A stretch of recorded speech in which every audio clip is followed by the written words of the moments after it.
When did your mother's secret pregnancy bomb blow up your family business anniversary?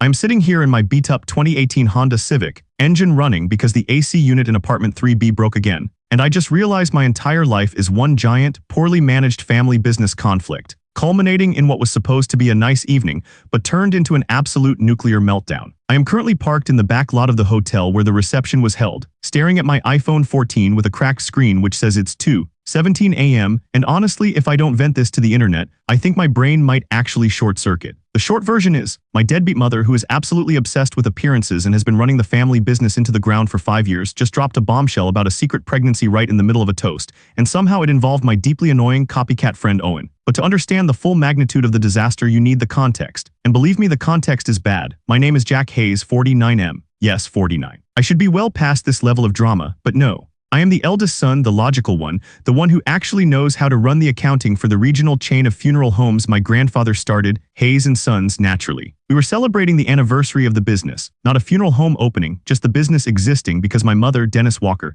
61F, yes, my mom is a Dennis, long story. She changed her name from Denise to sound more powerful when she took over the company, bless her, absolutely insisted we have a formal reception at the Marriott off I-95. She spent, no joke, $17,000 on flowers alone. My whole family is deeply religious Southern Baptist, practically dripping from their pores, and here I am, Jack, the staunch, unapologetic atheist. That conflict, which is constant background noise in my life, amplified everything tonight. Every interaction is a passive-aggressive battle about my soul, or more practically, why I don't use company funds to sponsor a missionary trip to Guatemala. I've been trying for 3 years, 8 months, and 21 days to convince Dennis, my mother, to retire and let me take the helm, because she is bleeding us dry. Last month, she somehow managed to incur a $347 bill for spiritual consulting and another $85 plumber charge because she tried to flush a copy of the company policy manual down the toilet after a board meeting. And GL, she's a chaotic force. She also insists on taking $200 withdrawals from the company petty cash every single day for client entertainment that I strongly suspect is just Talenti Gelato and Hulu subscriptions. The math just does not math. Our corporate rent on the 5th floor office building is $1,247 a month. And she can barely cover that because she's too busy buying expensive coffee makers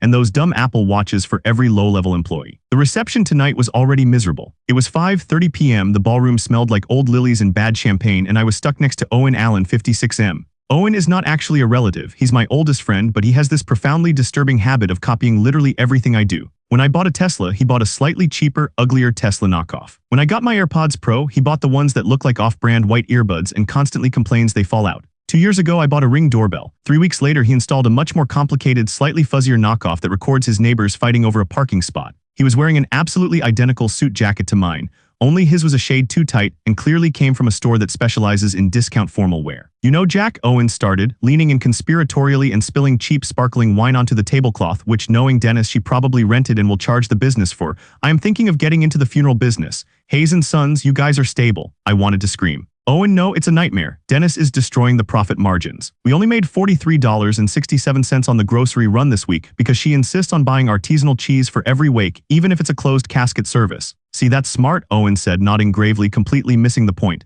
Client service, I've been reading this book, The Art of Competitive Mourning. This is the hell I live in. But the actual plot twist started when Janet Miller, 19F, walked in. Janet, the HOA president of our extremely boring, heavily regulated suburban neighborhood. Let me set the scene. Janet, 19 years old, looks like she belongs in a college quad, not commanding weekly meetings about unauthorized bird feeders. She has this terrifying ability to cite the entire HOA covenant from memory, including subsection 4B, which governs yard waste disposal on Tuesdays at 11:47 a.m. She carries a small clipboard and always looks mildly judgmental. Why was she here? Apparently she is the niece of a deceased client, and Dennis, being Dennis, decided to invite her as a networking opportunity because Janet's parents own a successful plumbing supply company. Dennis, ever the opportunist, always trying to rope someone into our financial sinkhole. Janet, 19F, was standing near the dessert table, the one covered in mediocre sheet cake that Dennis probably paid $400 for, and she was visibly sweating. Not just normal reception sweat. She was pale, clutching her stomach, and looking like she was about to cry or throw up or both. I wouldn't blame her, the catering smelled like sadness. She was wearing a beautiful but very restricting emerald green dress. I made the mistake of walking over, hoping to distract myself from Owen's relentless suggestions about replacing the hearses with slightly smaller, cheaper Honda Civics. Janet, are you okay? The Talenti Gelato is behind the ice sculpture if you need a sugar hit, I said, trying to be helpful. She looked up, eyes wide and panicked.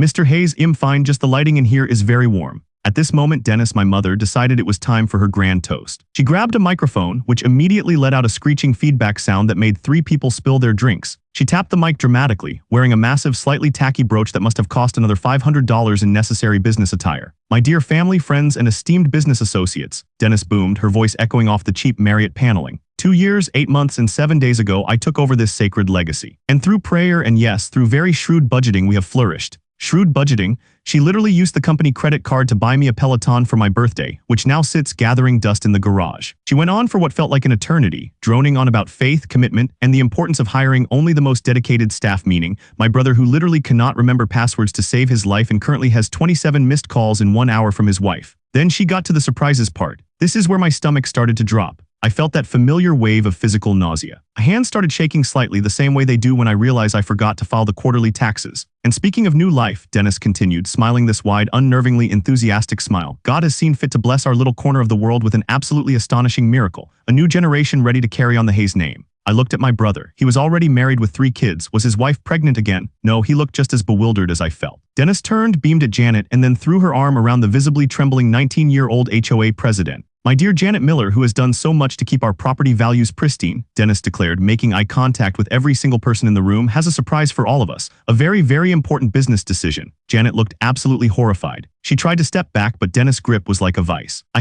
didn't, Janet stammered, her voice faint. It's true, Dennis interrupted, practically vibrating with self-importance. Janet is going to be the newest Hayes & Sons mother. The entire ballroom went dead silent. You could hear the buzzing of the cheap fluorescent lights above the buffet. I felt my vision blur. Hayes & Sons mother, what the actual hell did that mean? My heart was racing so hard I thought my Apple Watch was going to flag an abnormal rhythm. Owen next to me gasped dramatically. A secret, baby? Jack, I knew it. I knew something was going on with the plumbing supply girl. Just yesterday, I told my wife I saw her drive past my house a 3rd time. I ignored Owen, who was clearly already drafting his next copid business venture, starting an HOA-backed daycare, probably, and focused on Dennis. Dennis, I said, my voice dangerously low, what are you talking about? She's 19. She's the HOA president. She's not family. What business decision involves her becoming a Hayes & Sons mother? Dennis just smirked, like she had just won the biggest bingo prize in history. Oh, Jack, darling, you and your atheism always miss the signs. This isn't just about Janet. This is about the future. She paused for dramatic effect, pulling a small, embossed card out of the voluminous sleeve of her expensive dress. Janet is carrying the next generation of Hayes leadership, Dennis announced, triumphant. She's 5 months pregnant, and she's agreed to let us handle the financial and spiritual burden,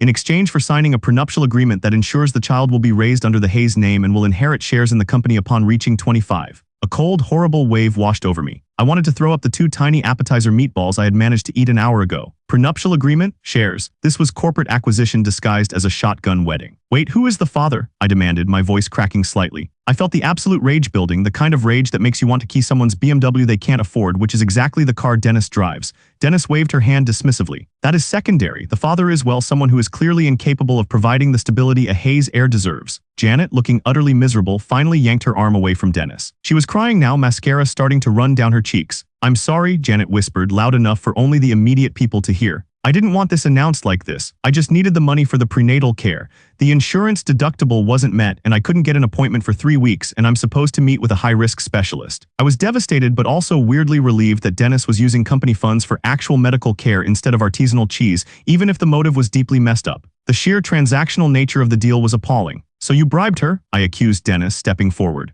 I offered her an opportunity, Jack, stability, something her deadbeat baby daddy couldn't provide. Before I could unleash the full torrent of my accumulated decades of resentment regarding her abysmal business practices and general disregard for basic human decency, Owen stepped forward, clutching his chest. Deadbeat? Owen whispered. He was looking at Janet with genuine, horrified shock. Jack, wait a minute, Janet, we talked about this. You said you were just gaining weight from the stress of the HOA parking violations. Janet looked up, snot everywhere, red-rimmed eyes wide, and she met Owen's gaze. Owen, she said, her voice shaking. You blocked me. You didn't respond to the 27 calls I made in 1 hour after the first ultrasound. Owen Allen, 56M, my friend who copies literally everything I do, who was wearing my exact suit jacket and complaining about the cost of artisanal cheese 5 minutes ago, looked like he had been hit by a hearse. I blocked you because I thought you were just harassing me about the overdue $47 fine for the oversized lawn gnome, Owen stammered. Dennis just stared at Owen, calculating. The smile was gone. And then Janet delivered the final blow, confirming the awful, nauseating truth that had just crashed into the reception like a drunk driver into a poorly placed floral arrangement. She pointed a trembling finger directly at Owen. He's not a deadbeat, Dennis, Janet sobbed. He's just an idiot. Owen Allen is the father. And I already told him I was getting a restraining order, which is why he was suddenly so interested in getting into the funeral business. He thought he could stalk me under the guise of networking with you. The sound of silence returned, but this time it felt heavier, full of judgment and unspoken accusations. My best friend Owen, the copycat, somehow managed to knock up the 19-year-old HOA president, and my mother Dennis tried to turn it into a hostile takeover of the child's financial future using the company's rapidly dwindling resources. I felt my knees go weak. I was dizzy. I looked at Owen, who was now sweating profusely, trying desperately to adjust his identical but cheaper suit jacket. He looked like he was about to make a run for it. "Jack, buddy, I can explain," Owen said, taking a step toward me. I saw red. I didn't scream, which I am proud of considering the circumstances. I just turned, grabbed the glass of bad champagne off the nearest table, and poured the entire thing over Owen's head. "You're being dramatic," Owen sputtered, wiping the cheap wine from his eyes. "You're too sensitive. It was just a one-time thing after the neighborhood watch meeting." I stared at him, the audacity. "Dennis," I said, turning to my mother, the CEO of this catastrophe. "You tried to buy a baby with company stock and a manipulative contract. You are literally insane. And Owen, I hope the HOA fine for the oversized lawn gnome is the least of your problems." I walked right out of the ballroom, ignoring the whispered conversations and the sound of Janet sobbing into a heavily starched napkin. I didn't look back. I just needed air, needing to escape the suffocating religious judgment and the smell of lilies and bad finance. I got in my Honda Civic and drove. I didn't stop until I hit the back parking lot. I've been sitting here for an hour and a half now, trying to decide if I should call a lawyer, the police, or just maybe a priest. The irony is not lost on me, TBH, the absolute worst part. As I was leaving, I heard Dennis scream one last thing into the microphone, which the audio guy clearly forgot to turn off. "Well, if Owen's the father, Jack, then he has to be involved. It's still a Hayes & Sons baby, and I already filed the paperwork. I set up a Zelle transaction for the retainer this morning. You are going to have to manage the escrow account. It is a necessary business expense." A necessary business expense. My mother literally classified the secret pregnancy of my friend and the 19-year-old HOA president as a necessary business expense for a struggling regional funeral home chain. I just got a notification on my cracked iPhone screen.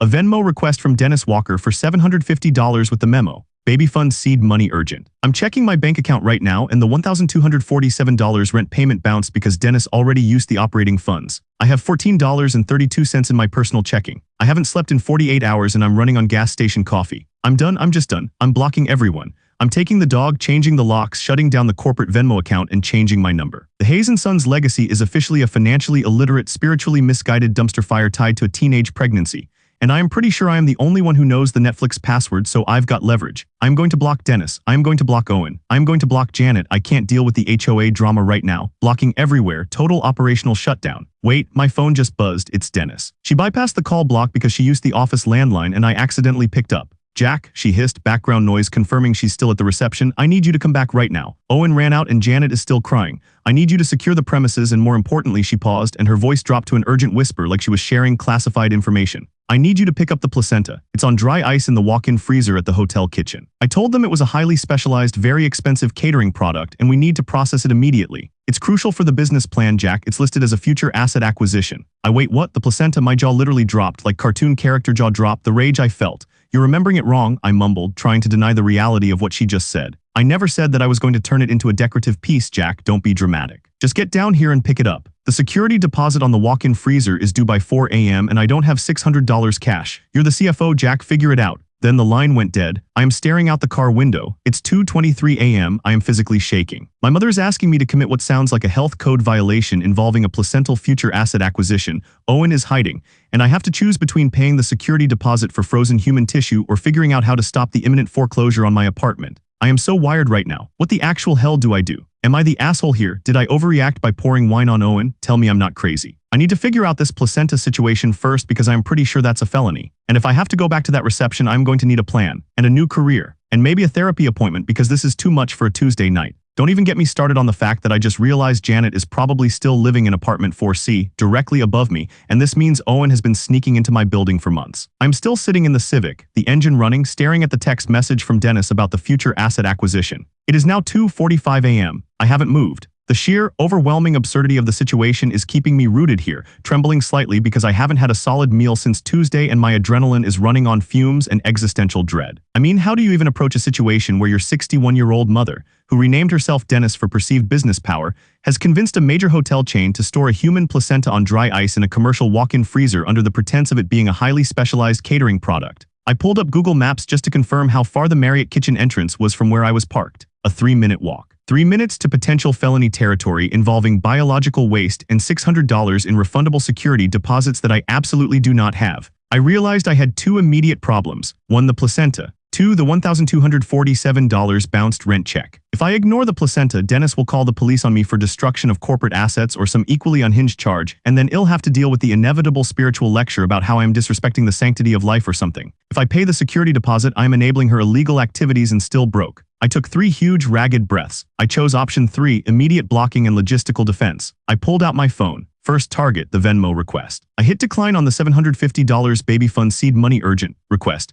Then I went into the corporate accounts app, which only I have the 2-factor authentication for, thank God, and shut down the corporate Zelle account, the Venmo account, and requested new debit cards linked only to my name. It won't stop the bleeding entirely, but it stops the casual daily hemorrhaging of funds on Talenti Gelato and Plaque Future assets. Okay, that was done. I felt a tiny surge of power, like 0.5% power increase. Now Dennis, she called on the landline, which I can't block, but I can block her personal cell, her business cell, her emergency satellite phone, yes, she has one, don't ask, and her 3 social media accounts. I did it all. Swift, cold, immediate, blocking everywhere just like I promised myself. I then did the same for Owen. Blocked his cell, his business line, he just started an MLM selling essential oils that smell like old gym socks, and every email address. No explanation, no goodbye, he gets nothing. He can figure out his baby daddy drama without me lending him money for his cheaper, uglier Tesla knockoff's charging cable. Then Janet Miller, 19F. This one hurt slightly only because she was the victim in this scenario, but I knew if I stayed connected, it'd become triangulated into the HOA pregnancy drama, and I just couldn't handle the inevitable text messages detailing subsection 6C about maternity parking spots. Blocked. I needed a clean break from the whole disaster zone. It's 3:01 a.m. Total blockage achieved. I am officially an island, except for the placenta still sitting on dry ice 300 feet away. I knew I couldn't walk away from that entirely because the security deposit was due at 4 a.m., and if Dennis incurred a $600 penalty fine, she'd somehow try to expense it as unforeseen asset storage penalties and then try to make me pay for it. So I did something stupid but pragmatic. I called the Marriott front desk. Hi, this is Jack Hayes. I'm with Hayes & Sons Funeral Home's corporate event tonight, Ballroom C, I said, trying to sound much more professional and much less like someone who just poured cheap champagne over his friend's head. Yes, Mr. Hayes, are you referring to the Walker party? The sleepy voice asked. The one and only. Look, I am the CFO and I need to deal with this issue regarding the specialized catering product we dropped off earlier. The future asset. A pause. Sir, I just checked the log. That item requires immediate pickup. Chef Anton has threatened to quit if it stays past 4 a.m. We also need the $600 for the special cleaning fee. Right, the cleaning fee, I muttered. Here is the situation. My mother, Dennis Walker, has and bear with me here misplaced the $600 cash she was going to use. However, I can authorize a corporate payment for the $600 fee immediately if you will promise me that the item in question will be disposed of immediately and professionally, and then send me the receipt proving disposal. Another pause, a longer one this time. Sir, are you asking us to legally dispose of the item labeled future asset? I am requesting that you use the $600 for its intended purpose, specialized cleaning and disposal of a highly sensitive corporate product that is no longer required for our business model, I clarified, making sure I used enough corporate jargon to sound legitimate. It's an inventory write-off, an immediate write-off. I will consult the general manager's manual, the person said, clearly confused. Hold please. I held listening to the Marriott hold music, a terrible synthesized version of some 80s pop song. I spent the time transferring $600 from my personal emergency savings, which was supposed to go toward replacing my broken AC unit, to the company account just so I could pay the fine, which was honestly cheaper than the legal nightmare of possessing a stranger's placenta. 5 minutes later, the front desk guy was back. Mr. Hayes, we can authorize the disposal and cleaning for the $600 fee, provided you email an authorization note on company letterhead within the next 10 minutes, stating that you, Jack Hayes, CFO, are relinquishing all claim to the item labeled future asset acquisition and authorize its immediate destruction due to inventory discrepancy. We will email you the paid receipt by 6 a.m. Deal, I said, hanging up. I immediately pulled up my laptop, which I always keep in the back seat, and drafted the most corporate, sterile, and legally watertight letter relinquishing claim to the placenta. I attached the corporate logo, a tasteful, if slightly depressing, rendering of 2 weeping willows, and sent it off. 3:17 a.m. Placenta problem solved via corporate write-off and $600 of my AC money. NGL, it felt like a small victory. A very weird, biologically fraught victory. I drove home immediately, finally allowing myself to turn off the car engine and walk into my building. The Honda Civic smelled faintly of stale champagne and regret. When I got to apartment 3B, I knew the immediate actual nightmare was waiting, the bounced rent payment. I checked my phone again. No, wait, not the bounce check, a new text, not from Dennis, not from Owen. It was from Janet Miller, 19F, the HOA president. Wait, I blocked her, right? I checked my block list. She was there. This text was from an unknown number. Text. Mr. Hayes, I know you blocked me. I'm sorry, but my mother just texted me and said your mother Dennis is coming to my apartment 4C with the HOA vice president and a notary public. She says she needs me to sign the final asset transfer documents before morning or she'll press charges against Owen for theft of corporate opportunity. I'm scared. I don't know what to do. My mom is driving here too. Please help. My stomach flipped. Dennis, my mother doesn't wait, she executes. And the idea of her bringing the HOA VP into this family corporate meltdown was almost too much to bear. This wasn't just a business conflict, it was escalating into a territorial HOA-sanctioned legal brawl. And she was coming to my apartment building, where Janet lives directly above me. I realized I couldn't just lock myself in 3B, I needed to intercept Dennis. I dropped my keys, grabbed a bottle of water, and bolted up the stairs to the 4th floor. I got to Janet's door 4C just as Dennis was rounding the corner of the hallway, wearing a trench coat over her reception dress and carrying a massive, official-looking briefcase. She was accompanied by a terrifyingly small man wearing a polo shirt with a tiny embroidered lawnmower on the chest that had to be the HOA VP. Dennis, I hissed, keeping my voice low so as not to wake up the entire floor. She stopped dead, her eyes narrowing. Jack, you blocked me. I saw your Zelle decline. You're a committing corporate sabotage, young man. I am committing financial literacy, Dennis, something you should try sometime, I shot back. What is this? You can't just pressure a pregnant 19-year-old into signing illegal documents at 3:30 a.m. in a residential hallway. Illegal? This is a perfectly sound business decision. Dennis opened her briefcase. Inside, sitting atop a stack of documents, was not a contract, but a small gold-plated picture frame containing a slightly blurry ultrasound image. We're establishing lineage. This is the future of Hayes & Sons. The HOA VP, who looked absolutely terrified and maybe 60 years old, mumbled, "Ma'am, I really just came to verify the unauthorized use of the community dumpster for oversized lawn gnome disposal. I didn't sign up for this." "Silence, Mr. Henderson," Dennis commanded, and the VP instantly shrunk back against the wall. "Dennis, listen to me." I stepped closer, lowering my voice again.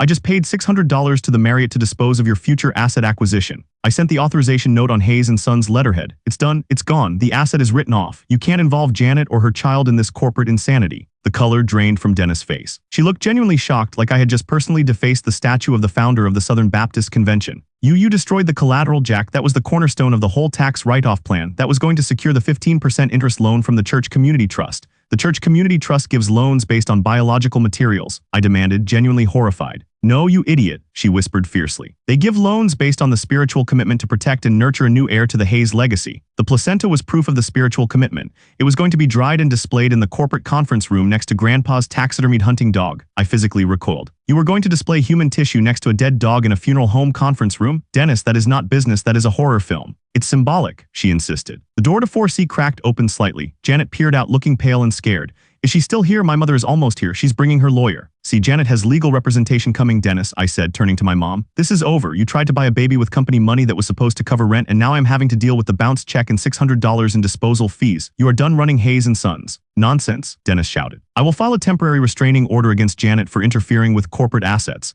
And I will take you to court, Jack. You're an atheist. You have no spiritual standing to dictate the future of this company. The company handbook clearly states that only those guided by the light may serve as CEO. The company handbook was written in 1957 and only discusses how to properly polish a casket." I corrected her. "And if you try to use company funds for one more illegal transaction, I'm taking every single ledger I've secretly kept for the last 5 years and walking straight into the IRS office. You can explain the Talenti Gelato expense and the spiritual consulting fees to them." I watched her face calculate the risk. The threat of the IRS, especially concerning the highly questionable 5-figure miscellaneous charges she's incurred over the years, finally hit her. "You wouldn't," she breathed. "Try me, Dennis," I said. "Go home, get a lawyer, and draft your retirement papers. You are out, effective immediately. I'll cover the bounced rent with my emergency fund. But your keys to the corporate office are revoked, effective 9 a.m. I'm taking over as interim CEO." Mr. Henderson, the terrified HOA VP, chose this moment to point down the hallway. "Look, it's the father." Owen Allen, 56M, looking absolutely disheveled and still smelling faintly of bad champagne, sprinted down the hallway toward us. He was wearing an old, too small jacket and had clearly just woken up in his car. "Janet, I'm sorry about the lawn gnome. I'm sorry about blocking you. I didn't know about the baby, I swear. I just thought you wanted me to pay for the gnome. I am still interested in the funeral business, Dennis.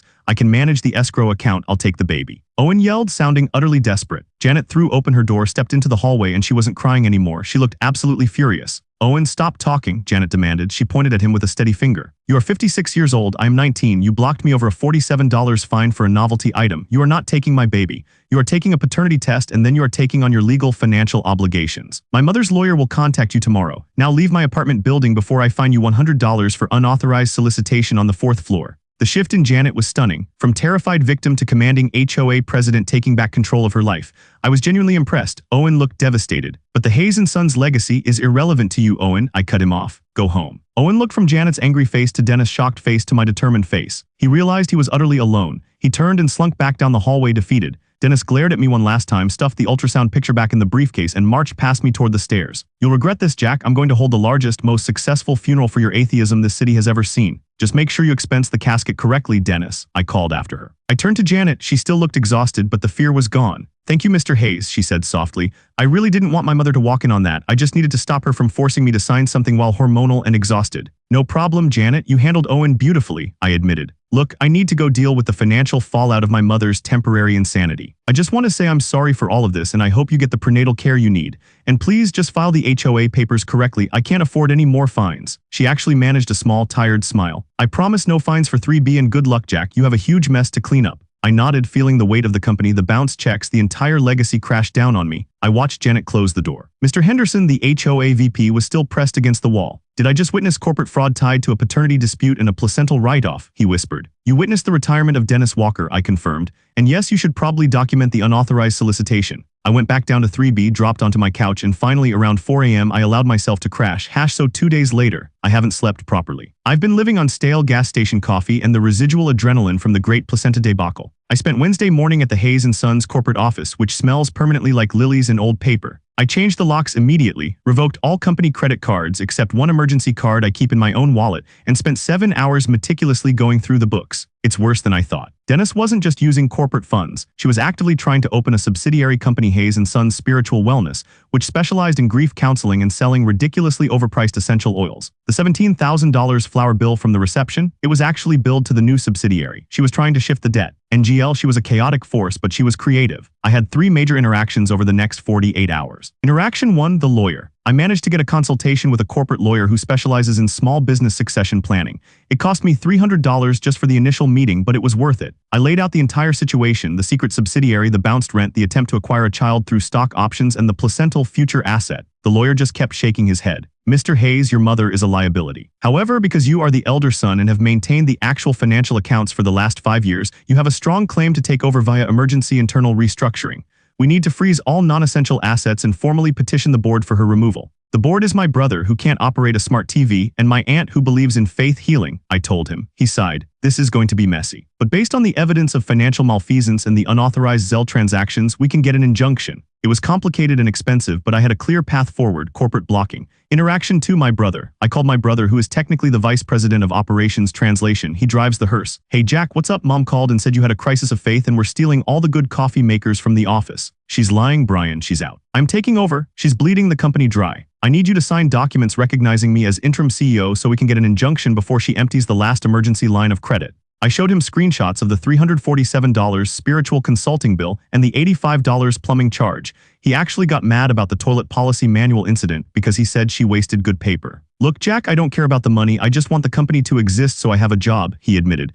And I don't want to deal with mom's yelling. I'm signing. Just promise me you won't make me do inventory. I promised. Small victory. Interaction 3, Owen. I was at Trader Joe's on Thursday night trying to buy $2 chuck and some stress-eating snacks when I saw him. Owen, 56M. He was standing in the aisle looking completely haggard, talking very quietly into his phone, holding a basket full of baby formula and a single, slightly crushed, oversized lawn gnome. He saw me. His eyes went wide. I literally dropped my basket of snacks and hid behind a massive display of mango chutney. I didn't want a confrontation, but he moved faster than I thought he could. Jack, wait, you can't block me, he whispered frantically, catching up to me near the frozen dinners. I'm desperate. I just found out Janet's mom is a lawyer. She specializes in corporate liability. I'm being sued for emotional distress and corporate interference because Dennis told Janet that I sabotaged the future asset acquisition. Owen, I don't care, I said, trying to push past him. You slept with a 19-year-old in the HOA, blocked her calls, and then tried to stalk her under the guise of networking with my mother. You are not my friend right now, or a biological and financial hazard. But I am trying to fix it. I bought this gnome as an apology. He held up the crushed garden ornament. And the formula, I am being responsible, and Dennis keeps texting me. She said you illegally disposed of the asset and she needs me to testify against you because I'm an independent third-party witness. She offered me 10% of the funeral home if I cooperate. She's lying, Owen, and how is she texting you? I blocked her, I said. Owen looked sheepish. She's using my wife's phone. She told my wife it was grief consulting. I massaged my temples. Of course she was. Owen, I said very slowly, stay out of it. She can't offer you 10% of the company she doesn't own anymore. And if you testify to anything involving that asset, you're legally admitting to a massive health code violation and being complicit in her financial fraud. Go home, hire a lawyer, and stop talking to my mother. He looked utterly defeated. But what about us, Jack? We've been friends since '92. We're done, Owen, I said, cold and hard.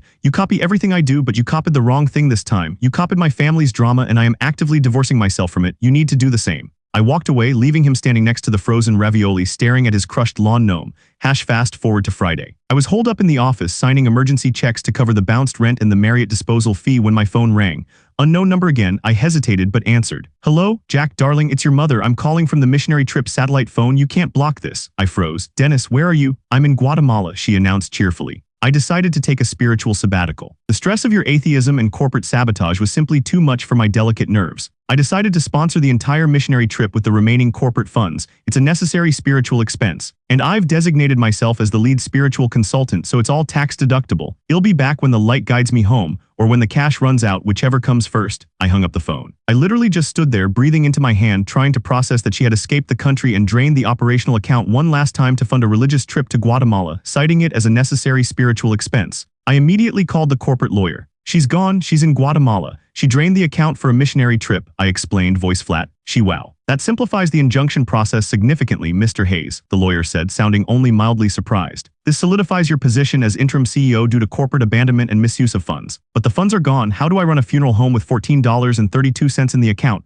"You start small, Mr. Hayes. You cut the absurd overhead. You stop buying artisanal cheese. You stop renting ballroom space. You operate within the actual means of the business. You block the outflow entirely." He was right. Total operational shutdown, blocking everywhere, including the outflow of cash. A week went by where I felt nothing but exhaustion and paperwork. I was now officially the CEO of a bankrupt, deeply religious regional funeral home chain, and atheist's nightmare. But I had control. I cut the satellite phone plan. I canceled the overpriced coffee subscription. I sold the hideous executive couch Dennis bought. I got the formal receipts from the Marriott proving the disposal of the placenta. I filed them under inventory write-off biological. Then I got the letter, a certified letter from Janet Miller's mother's law firm. It wasn't about me. It was a cease and desist order aimed at Hayes & Sons, demanding that we immediately halt all communication with Janet and Owen and formally rescind the offer of shares tied to the unborn child. I happily signed the acknowledgement and sent it back. Clean break achieved. Janet was safe from the corporate entanglement, and I was safe from the HOA drama. I also got a text from my brother. "Mom is posting pictures from Guatemala. She's wearing a poncho and looks really sunburned. She says she needs me to mail her the gold-plated urn that was supposed to hold the placenta. Should I do it?" "No, Brian, do not send corporate assets to Guatemala," I texted back instantly. "Got it." "Too bad, it was kinda cool."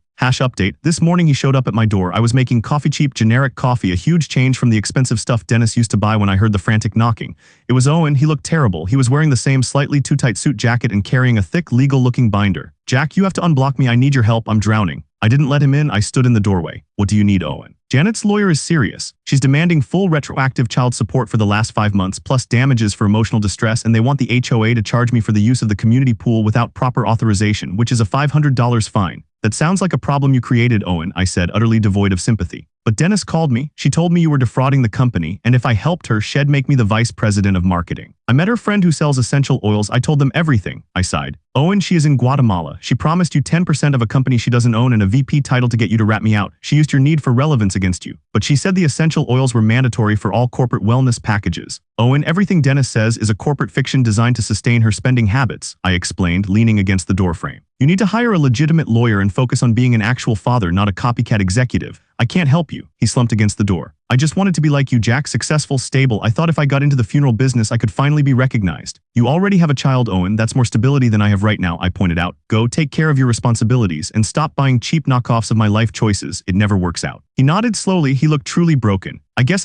I need to block Dennis too, huh? It's the only way to survive, Owen. Block everywhere." He walked away, leaving the large legal binder sitting on my porch. I didn't touch it. I closed the door and locked it. I looked through the peephole until I saw him round the corner. 5 minutes later, my phone buzzed. It was a notification from the neighborhood HOA email list. A mass email. Subject: immediate resolution of fines and unrecognized baby daddy status. The email was from Janet Miller, 19F. She attached a photograph of Owen's legal binder sitting on the curb next to the crushed lawn gnome. The text read, "Effective immediately, Owen Allen of 347 Maple Street has been served with full legal notice regarding his financial obligations. Furthermore, he has incurred a $150 fine for the abandonment of documentation and debris on the public curb. Subsection 4F, if he approaches any resident of the 300 building again, I will initiate the process for a permanent restraining order. HOA matters are now considered separate from personal life. Thank you for your cooperation." Janet had filed the restraining order, the fines, and done a public shaming via the HOA email list. I had underestimated her. She was 19, pregnant, and terrifyingly competent at enforcing boundaries in corporate structure. I screenshotted the email and sent it to my brother. "BR.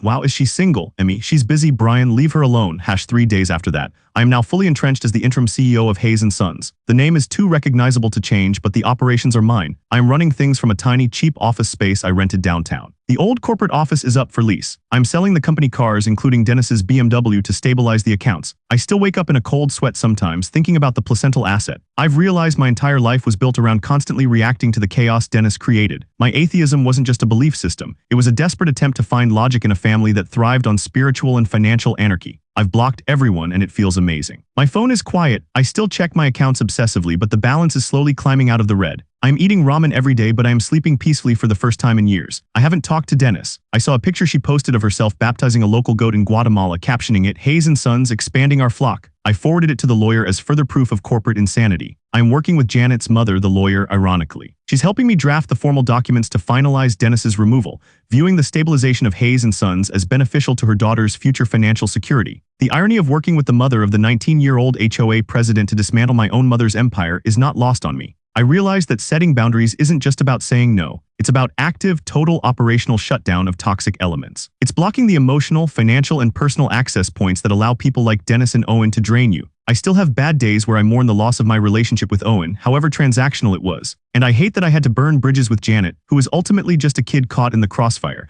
but I knew I needed to prevent future entanglement. Sometimes self-preservation requires collateral damage. Yesterday, I was working late and I finally decided to change the corporate Netflix password, which was Jesus Loves Cash. I changed it to something completely random. Petty, yes, but incredibly satisfying. I looked out the window of my new tiny office. I am 50 now technically. My life is still a giant mess, but it's a mess I control. Hayes & Sons is still a funeral home, but now it's run by a pragmatic atheist who believes in cost-benefit analysis over spiritual asset acquisition. I'm definitely going to survive this. I think I finally understand what my therapist meant when she said the hardest part of change is accepting that some people just don't belong in the new structure. Anyway, that's the update. I'm still broke, but I'm free from the financial and spiritual debt. And if I hear the word placenta one more time, I swear I am booking a one-way ticket to a secluded island with no satellite phone service. P.S. to the people who asked, yes, I bought a window unit for my AC with the first non-essential profit I made. It cost $250. It's glorious. I'm calling it my anti-placenta fund. We'll update if Dennis tries to file a hostile takeover bid from South America. Wish me luck with the IRS audit that is surely coming. TBH, I'm ready. Bring it on. I have the receipts.